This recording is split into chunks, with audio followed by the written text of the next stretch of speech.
everybody, and welcome to the yapfest podcast. My name is the lesbian who almost killed Andy Warhol. And I'm as snug as a bug in a rug. He is, in fact, wearing a onesie as we speak. And today we're talking about true crime, specifically unsolved cases of true crime. Cold cases, cold-blooded murder.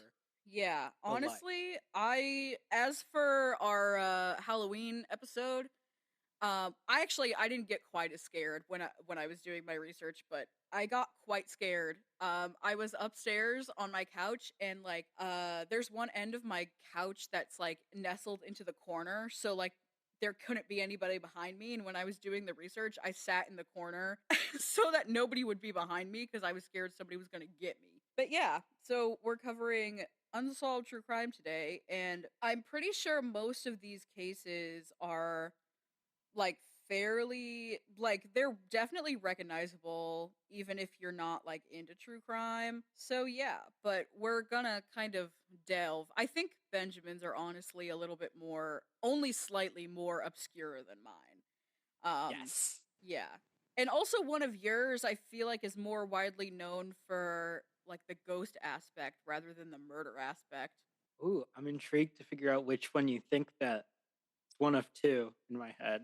I'm thinking about Lizzie Borden. Okay, that makes the most sense. I feel like that's like, I feel like people think about like Borden axe, wasn't it axe murder? Yes, the axe murders. Yeah, more than like I feel like they think about the ghost aspect in like the Lizzie Borden house more than they think about the actual case. Or at least in my experience, that people seem to care more about the ghost aspect. Lizzie Borden took an axe and gave her mother 20 whacks. When she saw what she had done, she gave her father 21. That's quite the nursery rhyme. A gruesome one indeed, with only half accuracy.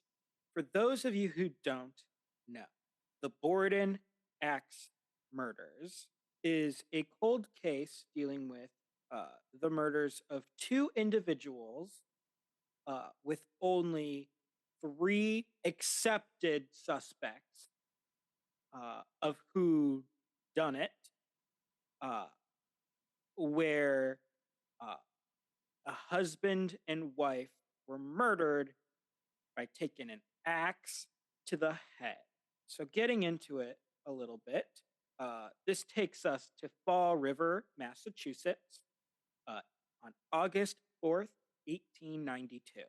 The primary character in this story is Elizabeth, or Lizzie Borden.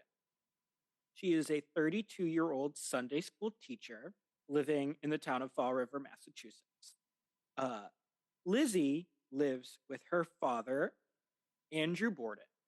Andrew Borden, Lizzie's father, is a very wealthy man, but extremely frugal. Elizabeth's mother, Sarah Borden, died when Lizzie was young. And after a while, Andrew had remarried now Abby Borden, who had such a close relationship with Elizabeth and her sister, which couldn't be further from the case. Lizzie despised her new stepmother so much that she referred to her as Mrs. Borden. Oh, that's so awkward. Lizzie has a sister, Emma Borden, who is 9 years older. And then they have a maid named Bridget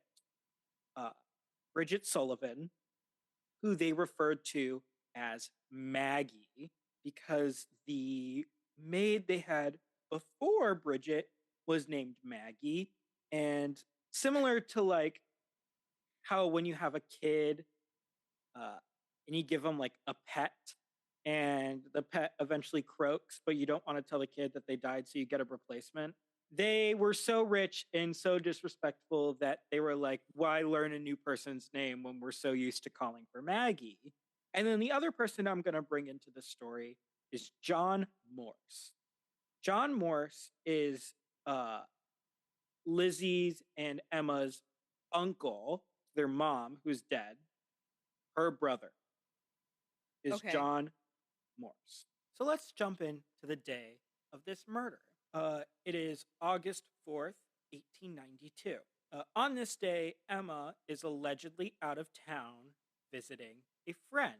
In the day prior, John Morse visits town and stays at the Borden house. Mind you, the only connection he has is his two nieces now. His sister is dead. There's really no reason for him to be in town. He comes empty-handed and is only staying for a couple of days, which is why his visit is so suspicious. Yeah. He claims to have handling some business matters in town. Early this morning, Andrew, the father, is out on a morning walk, leaving only Lizzie, Abby, and Bridget in the house.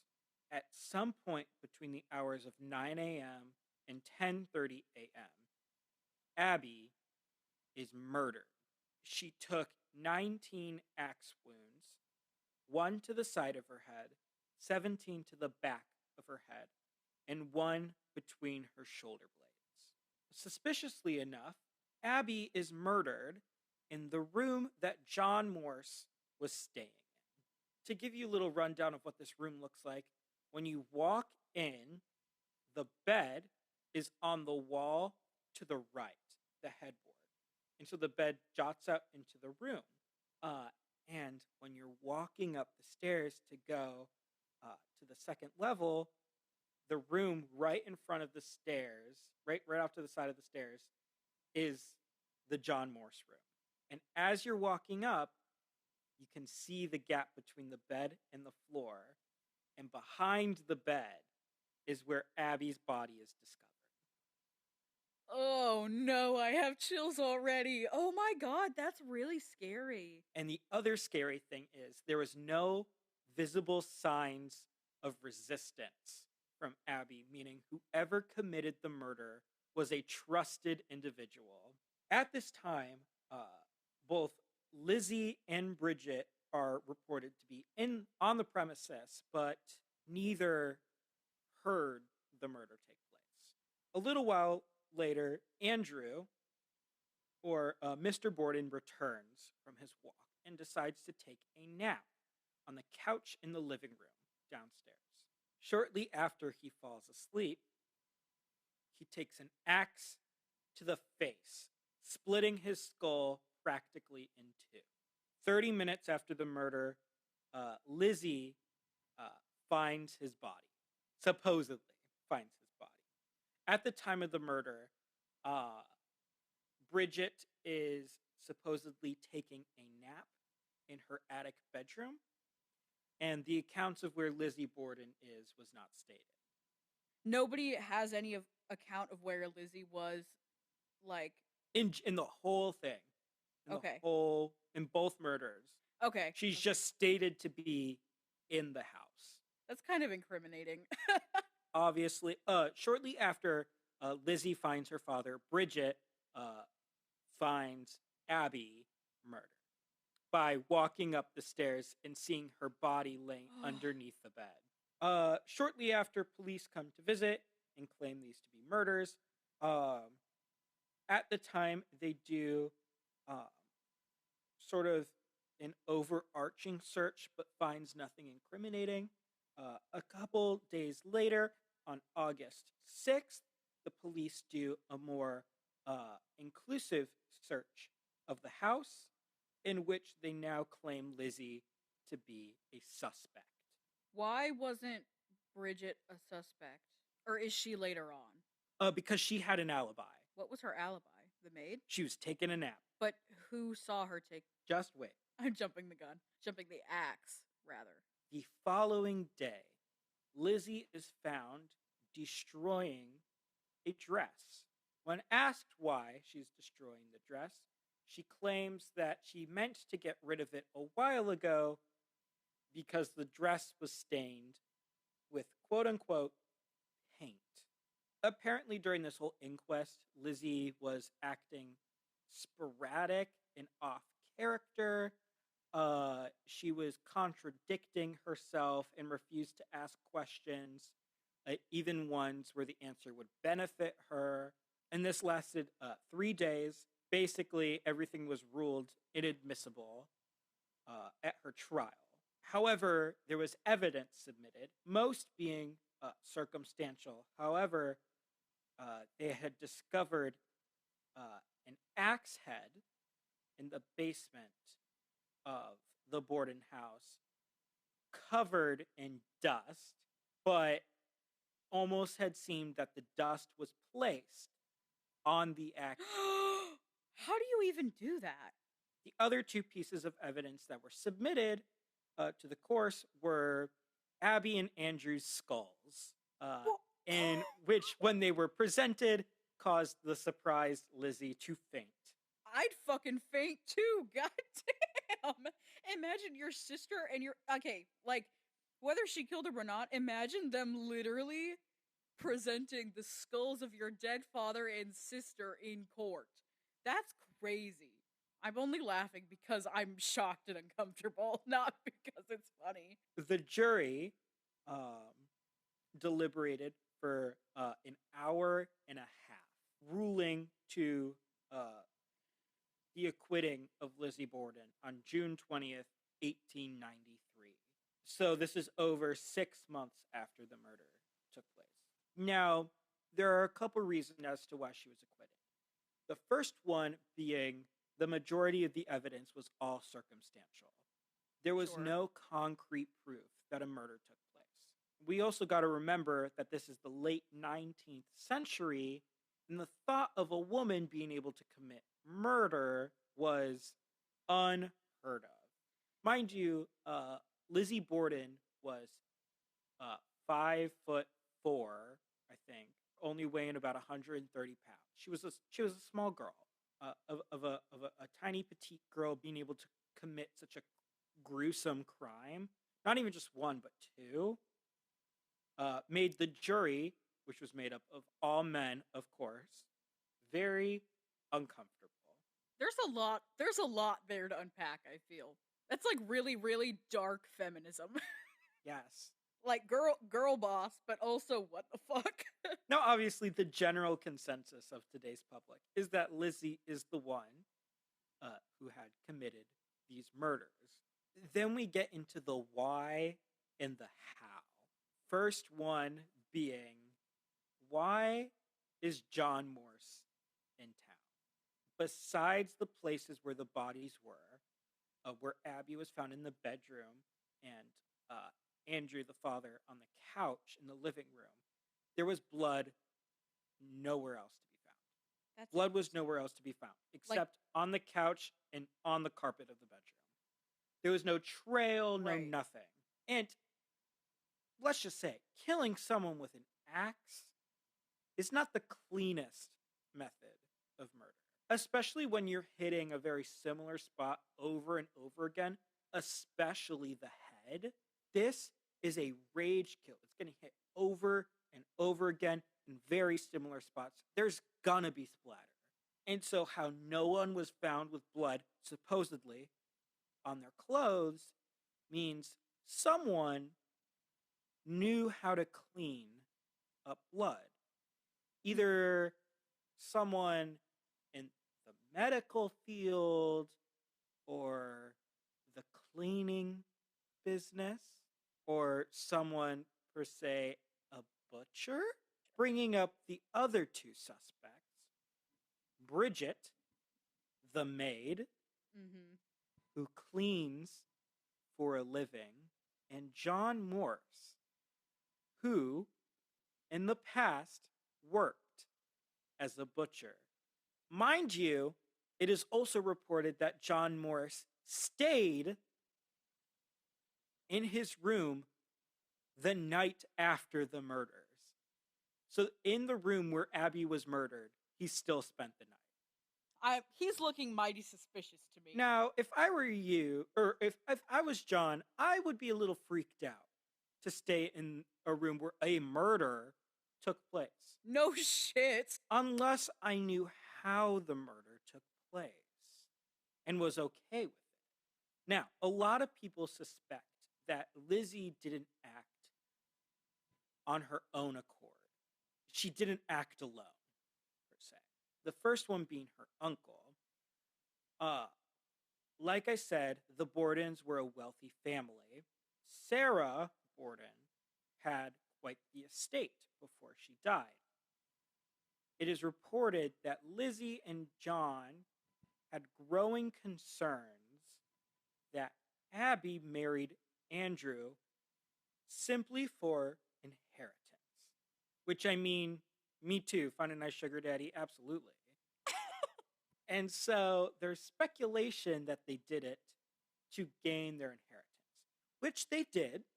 But that is one suspicion as to uh, why they did it. The other, more, I think, not necessarily the most plausible scenario was that Lizzie and Bridget acted together due to speculations of a homosexual relationship between Lizzie and Bridget. Now that I would believe. Because we're talking, this is the 19th century. It's scandalous for anything like this to take place. Let's say Abby walked in on them and was either planning to or told Andrew. If information got out about that, it would ruin the whole family's reputation. Specifically, Lizzie's as a teacher, who would want someone at the time from that nature teaching their children, especially in church. There's also to believed familial dysfunction with allegations of sexual abuse and illegitimate sons. There are so many theories as to the why. But there's a couple more pieces of information surrounding the murders.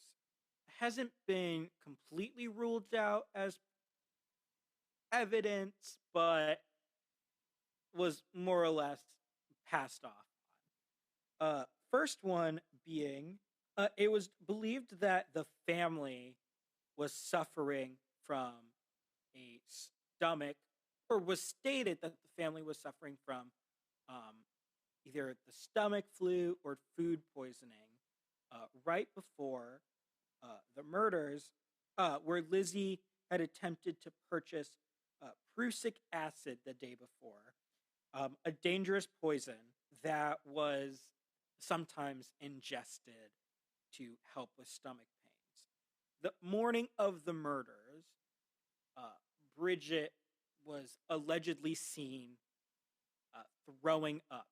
After she was acquitted for all crimes, Lizzie continued to live out the rest of her life in that home, ostracized by the community because they still believed she was a murderer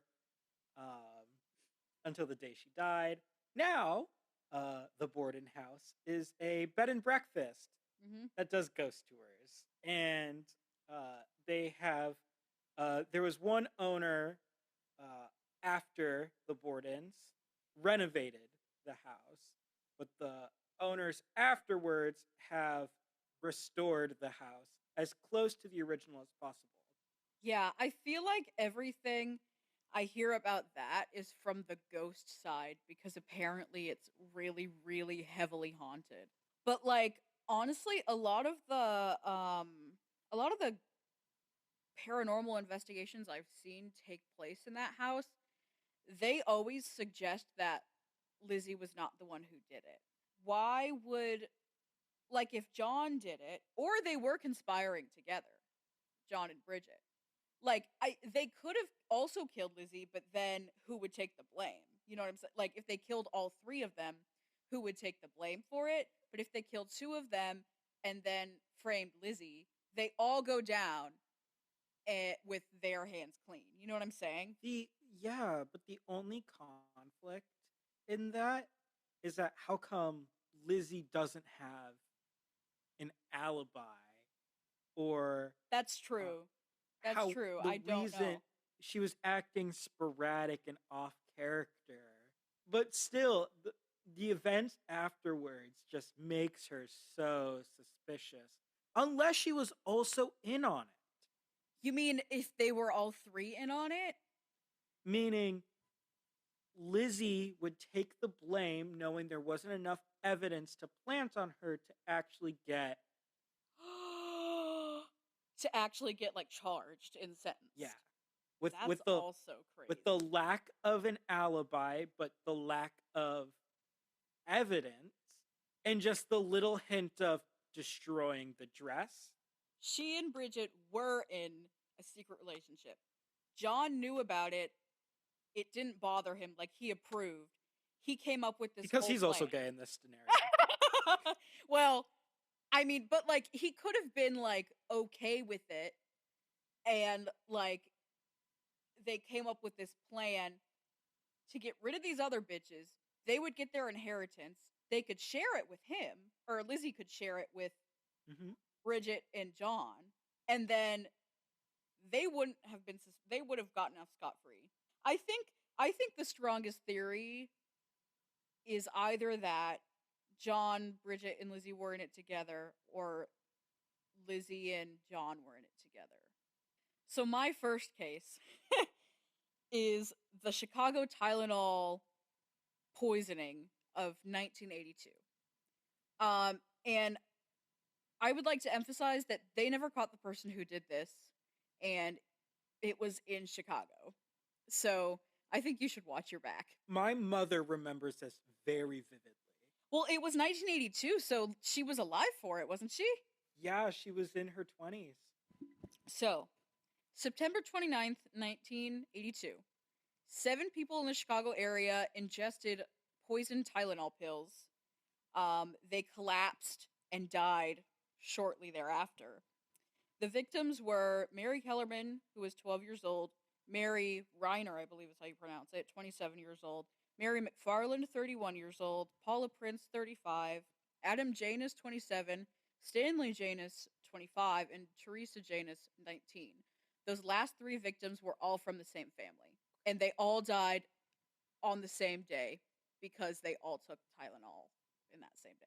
Yeah, so Adam Janus, I hope that's how you pronounce it, collapsed after ingesting extra strength Tylenol.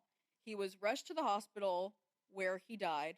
After returning from the hospital, both Stanley and Teresa took a Tylenol when they returned home, which led to their deaths in the same day. Pause. What?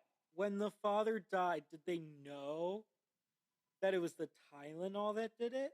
Well, I'll get to that. Okay.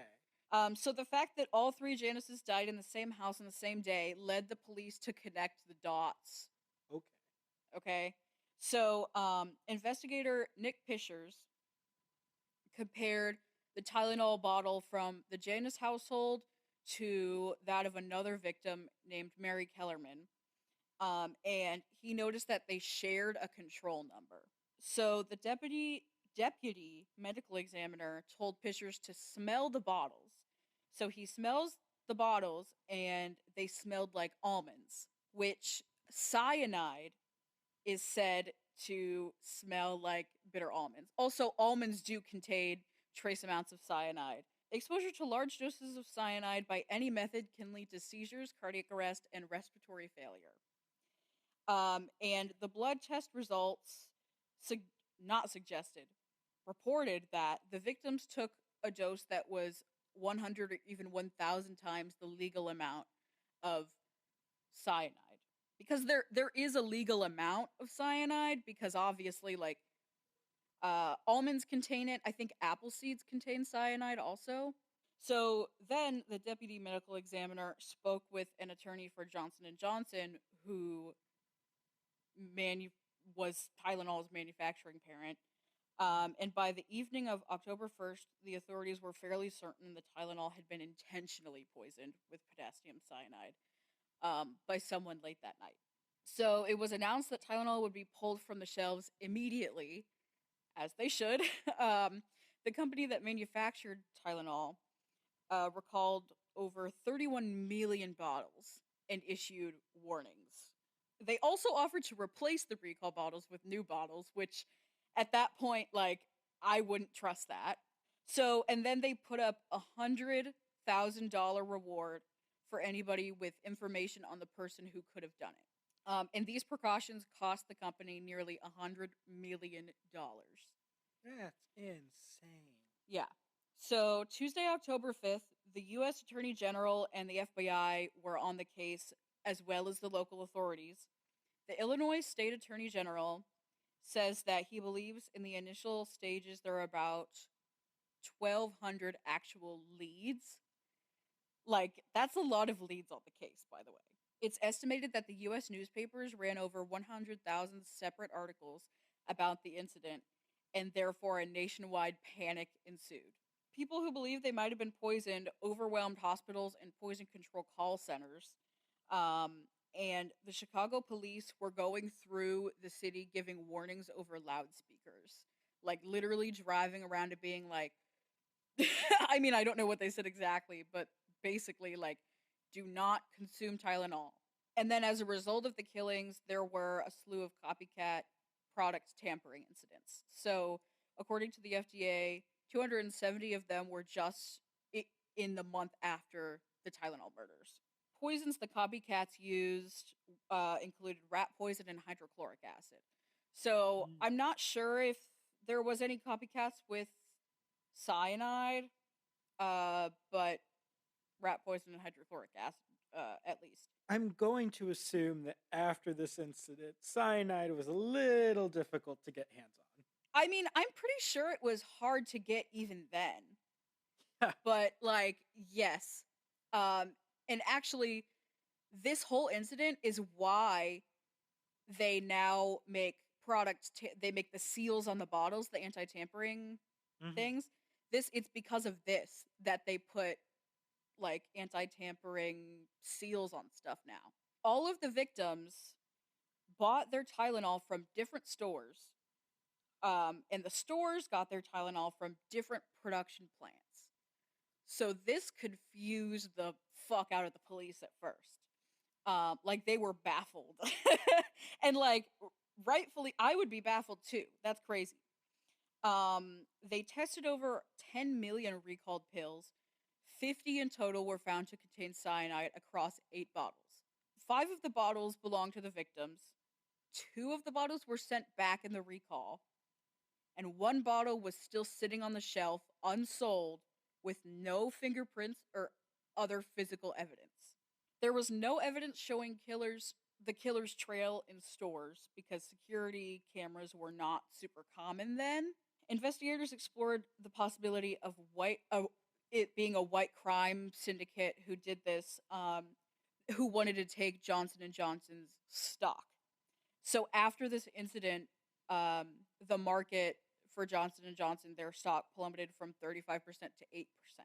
Investigators looked into every employee who worked where tainted pills were made, stored, and sold. Shoplifters who had been caught at the stores where the pills were found were reevaluated.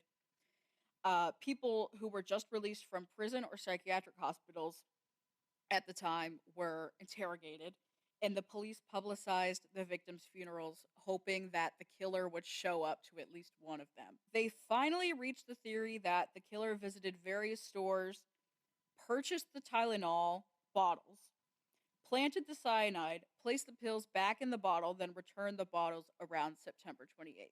They could have, this is entirely plausible because there were not tamper seals then.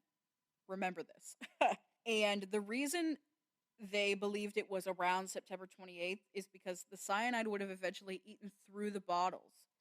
So the poison had to be planted close to when the capsules were purchased, and it therefore had to have been done in Chicago. It couldn't have been done at the manufacturing plants because the cyanide by the time it reached its destination, it would have eaten through the bottles. So, the suspects, or at least the widely known suspects. Number 1, Roger Arnold. So he said some suspicious things about the Tylenol murders at a bar one night. The police questioned him and searched his home. And his connections to the murders were he worked at a Jewel Osco warehouse with the father of one of the victims. Adam Janis purchased his bottle of Tylenol from a Jewel convenience store. How-to crime manuals were found in his home. So, like, manuals on how to commit crime. Mm-hmm. Which, like, who is writing that? There was evidence of chemistry found in his home. So, like, powders and, like, all that. He refused to take a lie detector test, but police never found enough evidence to actually, like, arrest him and stuff. The following year, he shot a man outside of a bar because he thought he turned him into the police for a suspicious comment he made at the bar, which the man that he shot and killed did not do that. The guy that he shot died, and Arnold was sentenced to 30 years and got out early on parole. Second suspect, Theodore J. Kaczynski, who is the Unabomber, if you didn't know. Yeah. So he's currently serving life in prison. He's an Illinois native, and his first bomb was found in Chicago. He also was possibly linked to a Tylenol killing that happened in Wyoming. I'm pretty sure it was an isolated incident, though. This is an interesting little fact, which I don't know. I think it's a little bit of a reach, but um, he was like kind of obsessed with like elements of the forest and wood in nature. And I don't know, he was really obsessed with wood. A lot of his bombs contained wood. A lot of his aliases that he used, he would use the name Wood, and a couple of the Johnson and Johnson higher ups had their middle names were Wood. I think it's a little bit of a reach, but he said he was willing to provide a DNA sample, but he denied in the end because his things were auctioned off, which may have contained evidence that he never owned cyanide. So basically, he refused to give the DNA sample because basically his terms were that he didn't want them to auction off his stuff because he knew that there was evidence that he never owned cyanide, allegedly. Mm-hmm. And they went through with the auction anyway, and so he was like, well, I'm not giving the DNA sample because you guys are just gonna blame it on me because you already think I'm a bad person, and like there's proof that I never owned cyanide, except not anymore because you sold all my stuff. I honestly, I don't think it was him.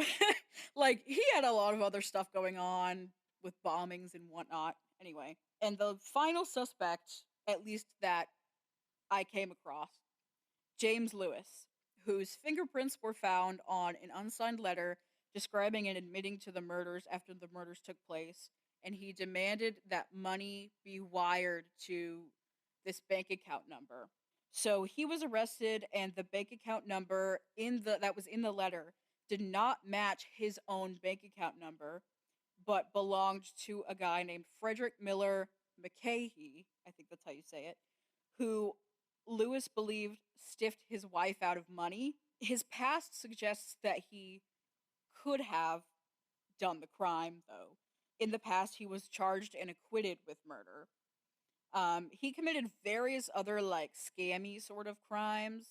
In the end, he allegedly would not have been in the Chicago area when the murders took place, but some think it was still possible. So basically, he and his wife had bought tickets from Chicago to New York City by Amtrak. And so he wouldn't have been in the area, allegedly, would not have been in the area to commit these murders because, as I said before, you would have had to like be around and like plant that stuff because the cyanide is going to eat through the bottles.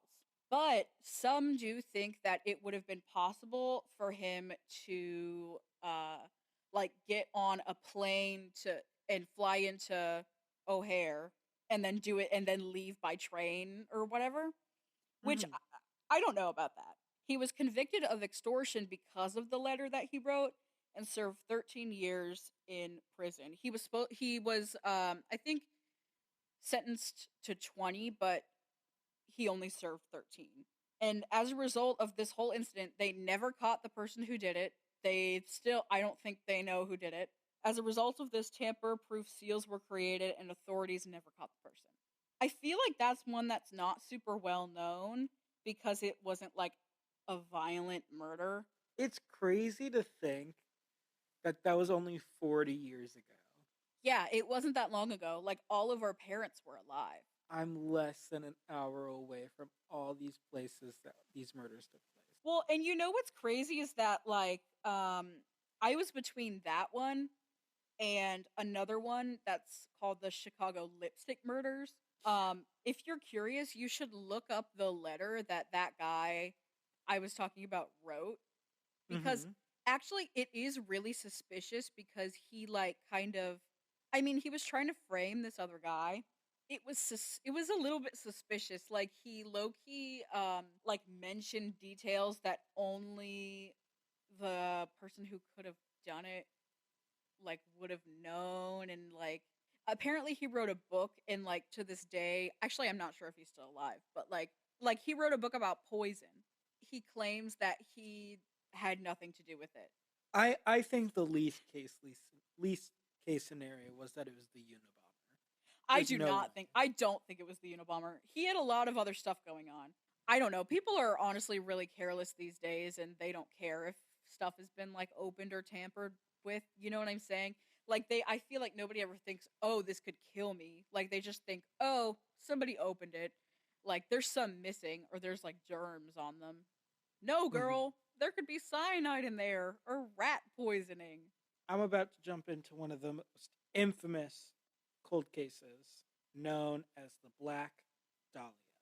On the morning of January 15th, 1947, a mother, taking her child for a walk in a Los Angeles neighborhood, stumbled upon a gruesome sight. The body of a young, naked woman sliced clean in half at the waist.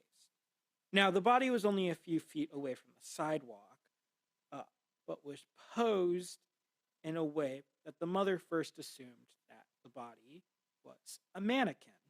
Upon further inspection, she realized that was not the case, but despite the extensive mutilation and cuts on the body, which included uh, cuts from the corners of her mouth all the way up to her ears, there wasn't a single drop of blood at the scene, indicating that the young woman had been killed elsewhere. The investigation was led by the LA Police Department, Notoriously bad police department, by the way. and then the FBI was asked to help. And within 56 minutes from uh, the FBI being asked to help, they had taken fingerprints and have received an identity due to blurred fingerprints via sound photo, a primitive fax machine used by news services.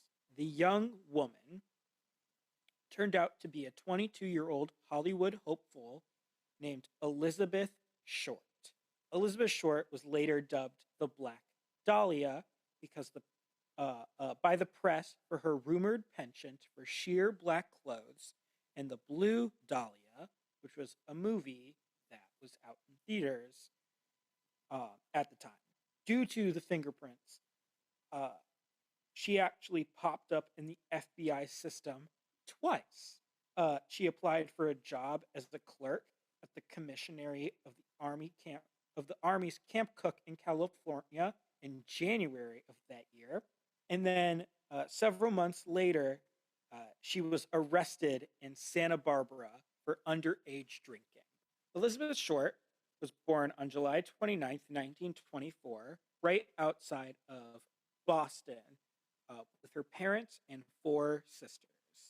When she was 6 years old, her father lost the family's savings due to the stock market crash leading into the Great Depression, in which her father mysteriously disappeared. Oh, His car was later found abandoned on the Charlestown Bridge, where he had believed to have died by suicide. oh, that's sad. Elizabeth dealt with some health issues growing up, specifically respiratory, leading her to need surgery. She got the surgery when she was 16, And then the doctor suggested that she spend winters in Florida for a warmer climate, who believed the milder climate would help improve her health. Due to this, she had dropped out of high school to spend time with family. In 1942, Short's mother received an apology letter from her long absent husband, who was presumed deceased for over a decade, in the note stating that he'd begun a new life in Northern California. Soon after, when Short turned 18, she decided to move to be with him, but was short-lived and moved out in early 1943, which is when she applied to be the clerk and had the underage drinking charge. That's where when she relocated to Santa Barbara before returning to LA. When she returned to LA in less than 6 months later. That's when she would be discovered murdered. Over the last 6 months of her life in LA, Short is said to have lived in multiple places across the city while working various jobs. And I say jobs in quotations. Yeah. A police officer at the time, Miss Short's life in Hollywood seemed to have followed a pattern. She didn't have any visible signs of employment. She'd be broke and then suddenly have money. She was notably seen with a lot of men who would give her gifts and take her on dates to really expensive establishments. She was already putting herself in an unsafe situation. Her roommates at the time of the murder all had similar stories that she was extremely secretive. She never confided in them. They never really knew where she was, who she was going out with. In December 1946, just weeks before her murder, Short said to have left LA to visit San Diego. She allegedly told her friends that she was scared, but didn't give an explanation as to why she was on the run. When she arrived in San Diego, she met another young woman named Dorothy French, who allowed her to stay with her family. During this time, she would open up about how she was hiding from an ex-boyfriend. French also later revealed that several weeks into Short's stay, 2 men and a woman came to the home looking for Elizabeth Short. Upon hearing about the visitor, Short became, quote-unquote, very frightened and panicky, refusing to see them. They eventually left, and she decided to relocate.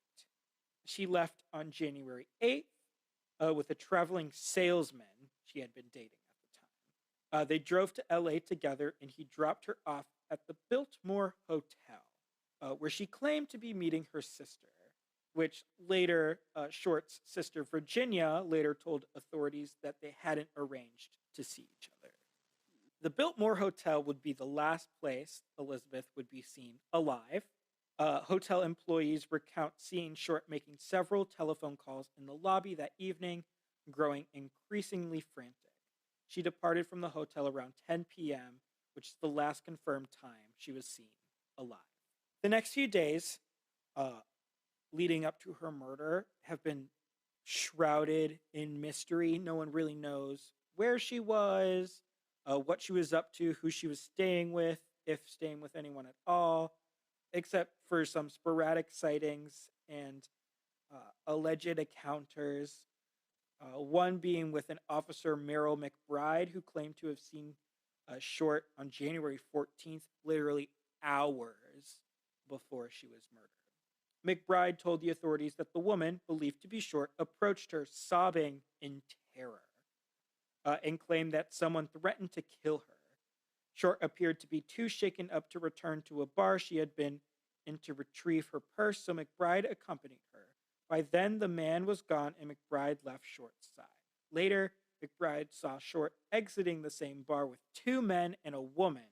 When the officer checked in on her, she appeared to be fine at the time, but then Short was found murdered hours later.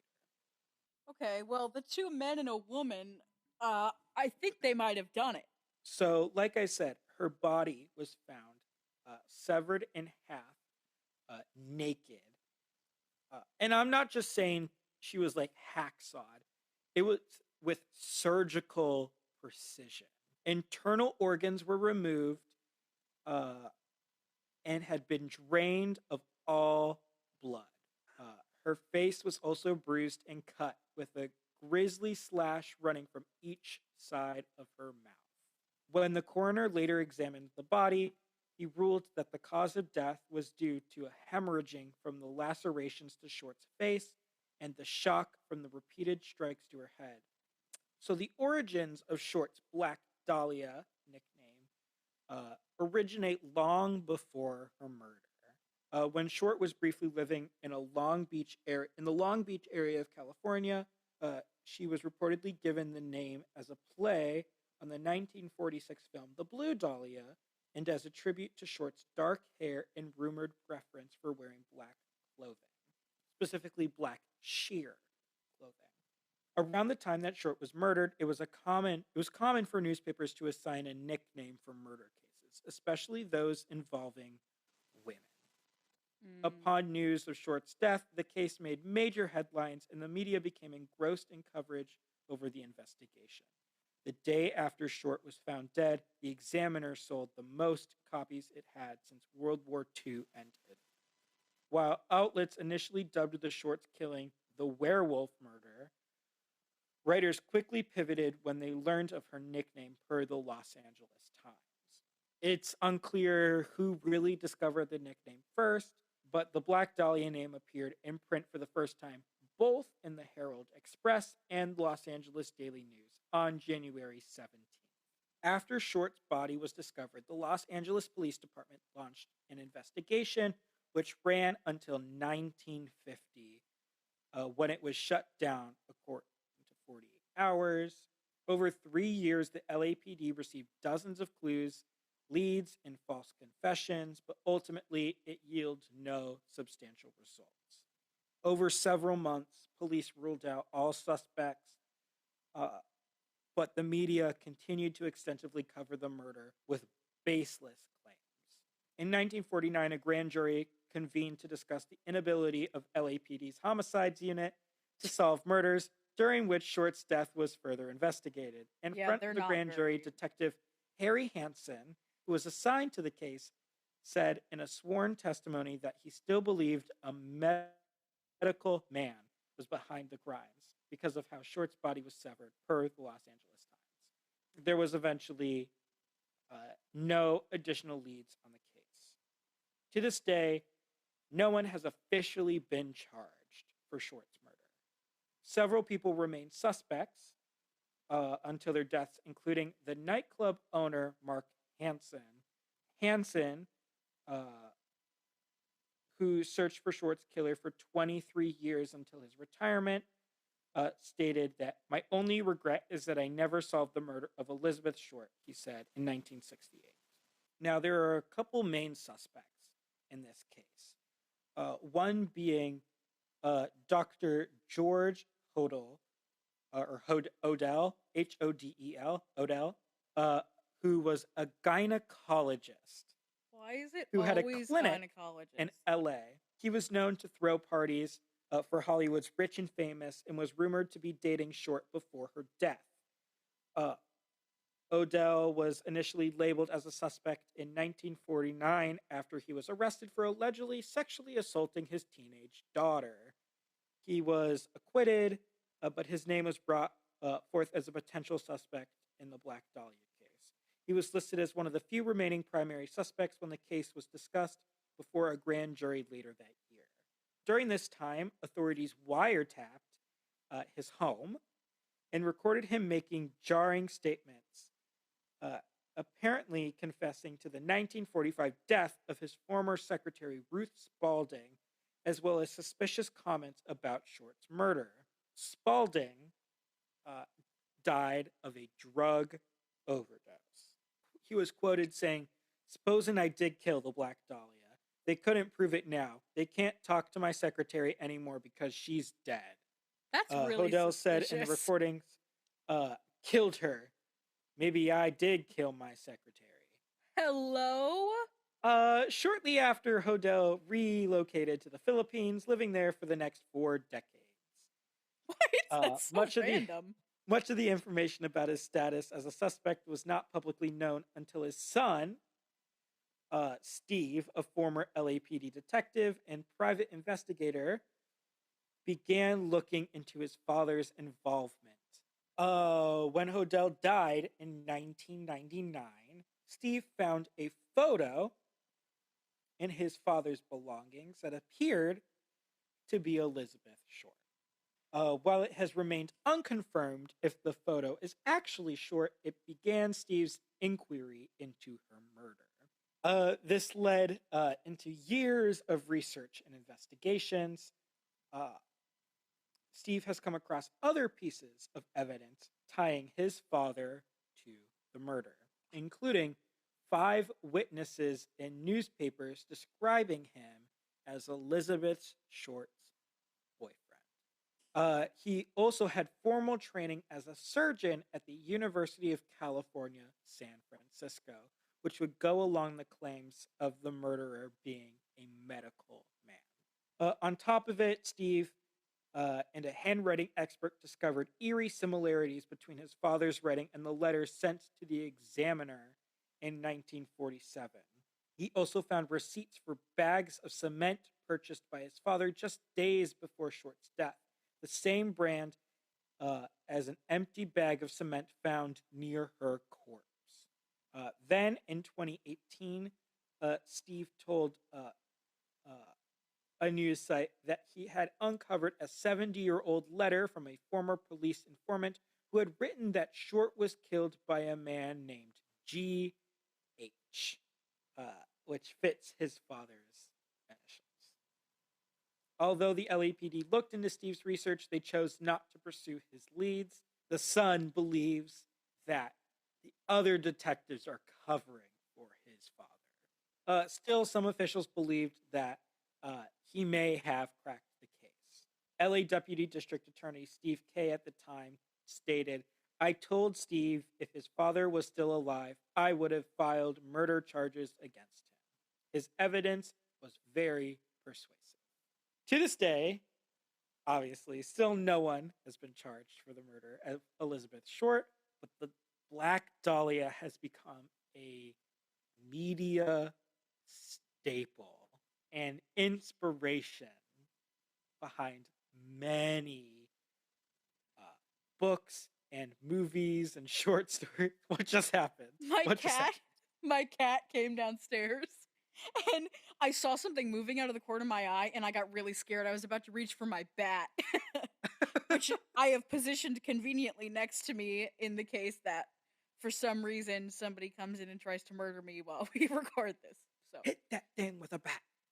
It was just my cat, though. The first thing that comes into my mind, especially with like the accounts of the 2 men and a woman, is that like she owed money to somebody or she promised something to somebody and she didn't come up on her promise, and so that's why they killed her, like to make an example of her or whatever. But like I don't know what kind of like mafia involvement was going on in the area at the time. Whoever she owed something to sent their goons to kill her. The thing is, the trio was never identified. That's the thing. Like but like if it was like a mafia tie, that would make sense because they have protection. Here's what's also interesting. I won't say interesting about the case. The case has been cold for so long that all FBI records of the case have now become public domain. So every interview, every media release is accessible on FBI.gov. And we'll never know. That's the thing. These cases have been so cold for so long. The majority of all these suspects are either dead or on their deathbeds. But the other part of me thinks it was just literal blatant misogyny, which unsurprising, especially in those days, because I'm going to talk about Jack the Ripper in I think I'm going to do that as my last one. But I'm going to talk about Jack the Ripper, and he killed prostitutes mainly just because, I don't know, just because, like, he felt entitled to them in some way. And, like, I feel like if it was the gynecologist, it was definitely that kind of situation. I find it interesting that you say he in regarding to Jack the Ripper, but I'm sure you'll divulge. Well, yeah. Thank you all for listening in to our cold case episodes. For further episodes, keep on listening wherever you find your podcasts, Spotify, Apple Podcasts, the like. If you would like to watch the video of this episode or past or future episodes, go head over to our YouTube channel, yapfest, featuring Ben and Lola. If you want to see some silly clips and snippets of episodes, head over to our TikTok,